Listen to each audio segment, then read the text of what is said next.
हम मोस्टली सारे व्रत रखते हैं एज अ डील।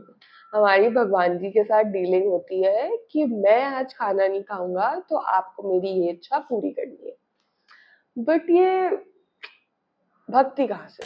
आप व्रत क्यों करते हो? प्रमोशन के लिए, या अच्छे मार्क्स आ जाए एग्जाम्स में, या कोई अच्छा पति मिल जाए, है ना? हम मोस्टली सारे व्रत रखते हैं एज अ डील। हमारी भगवान जी के साथ डीलिंग होती है कि मैं आज खाना नहीं खाऊंगा तो आपको मेरी ये इच्छा पूरी करनी है। बट ये भक्ति कहाँ से हो गई? ये तो डीलिंग है। ये तो छोटे बच्चों वाली जिद हुई ना कि मम्मी मैं आज खाना नहीं खाऊंगा जब तक मुझे नया टॉय नहीं मिलेगा।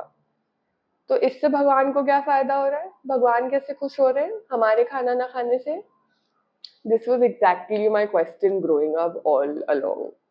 व्रत तो मैं खैर रखती थी क्योंकि मम्मी बोलती थी, इसलिए कभी लॉजिक समझ में नहीं आया।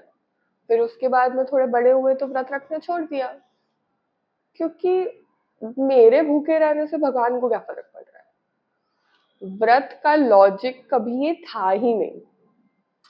तो recently I did a lot of reading in this in that. तो फिर लॉजिकल रीजनिंग पता चली जो मुझे थोड़ी सी सही लगी। खाना नहीं खाने से क्या होता है?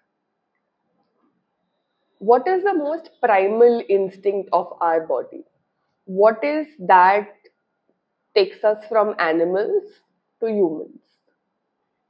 Hunger. Hunger is the most primal instinct of our body. भगवान चाहते हैं, कृष्ण जी ने हमेशा कहा है कि अपनी इंद्रियों पे कंट्रोल रखो। अगर आज तुम्हें अपनी बॉडी पे कंट्रोल नहीं है तो तुम्हारी बॉडी तुम्हारा साथ कैसे देगी? एंड हाउ डू वी, हम चाहते हैं कि हम मेडिटेट करें। मेडिटेशन तो बहुत बड़ी बात हो गई, हम भूखे नहीं रह पाते।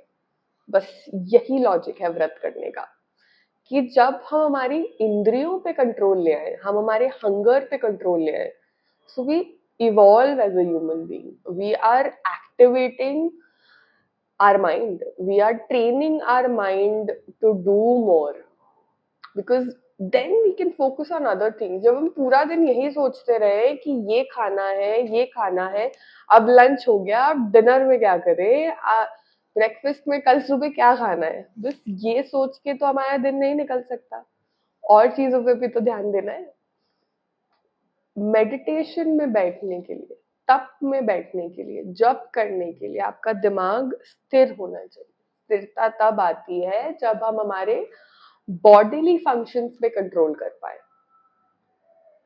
भगवान हमें कुछ दे नहीं रहा, भगवान हमें रास्ता दिखा रहा है कि बेटा आप ये कंट्रोल करो तो आपका फोकस बढ़ेगा, आपका फोकस बढ़ेगा तो आप अच्छे से काम कर पाओगे, तभी तो अच्छे मार्क्स आएंगे। काम आप ही कर रहे हो, कर्म आपका है, भगवान बस आपको रास्ता दिखा रहा है। तो इस डर से व्रत मत रखो कि अगर मैंने व्रत तोड़ दिया तो मेरा पति मर जाएगा। व्रत इसीलिए रखो, इस भावना से रखो कि भगवान हमें और सेल्फ कंट्रोल दे, भगवान हमें हेल्प करे कि मैं ये चीज पे फोकस करना चाहता हूँ, आप मेरी हेल्प करो। हेल्प तो वो करेंगे, रास्ते तो वही दिखाएंगे, लेकर भी वही जाएंगे, पर जब तक हम अपने आप पे कंट्रोल नहीं करेंगे तो कैसे चलेगा? तो व्रत हमें करना है हमारी इंद्रियों को स्ट्रॉन्ग करने के लिए, हमारे सहस्त्रार चक्र की वाइब्रेशन बढ़ाने के लिए, हल्दीराम की थाली खाने के लिए नहीं। हाय बोल।